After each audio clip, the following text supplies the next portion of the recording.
বোকা মেয়ে, তুমি ক্লাস 10-এ পড়ো, তোমার লজ্জা হয় না কেন? এদিকে শোনো, কথা বলছো কেন?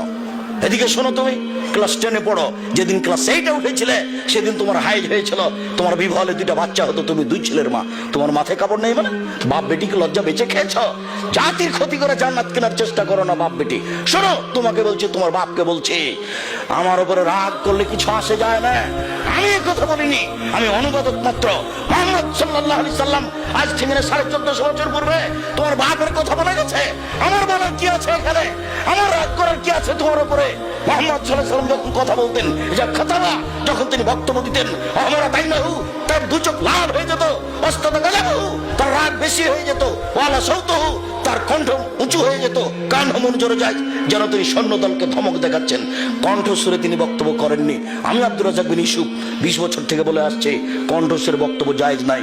কোন মায়ের বেটা একটু বলে না কেন যে চলবে? এই বোকা মেয়ে, তোমাকে বলছি, তোমাকে অপমান করতে আসিনি আমি, তোমার বাপকে আমি অপমান করতে আসিনি, তোমার জাতিকে আমি অপমান করতে আসিনি। আমি তোমাকে মূল্যায়ন করি। তুমি বলো এটা কোন আদর্শ? তোমার মাথায় কাপড় নেই কেন? কাপুরুষের মেয়ে তুমি। তোমার বাপ বিবাহ করে ভুল করেছে, তোমার বাপকে রাসূল সাল্লাল্লাহু আলাইহি ওয়াসাল্লাম বিবাহ করতে নাকচ করেছে। রাসূল সাল্লাল্লাহু আলাইহি ওয়াসাল্লাম বলেছেন কন্ট্রোল ক্ষমতা না থাকলে বিবাহ করতে হবে না। রাসূল সাল্লাল্লাহু আলাইহি ওয়াসাল্লাম বলেছেন কন্ট্রোল ক্ষমতা না থাকলে বিবাহ করতে হবে না।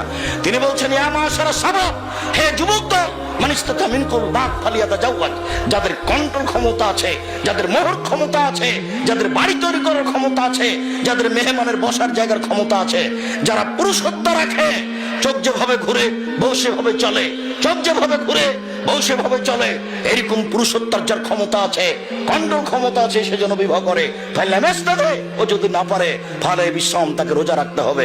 ফেন হলো বেজা, রোজাই হচ্ছে তার যৌবনকে দমন করার মাধ্যম। ও বিবাহ করতে পারবে।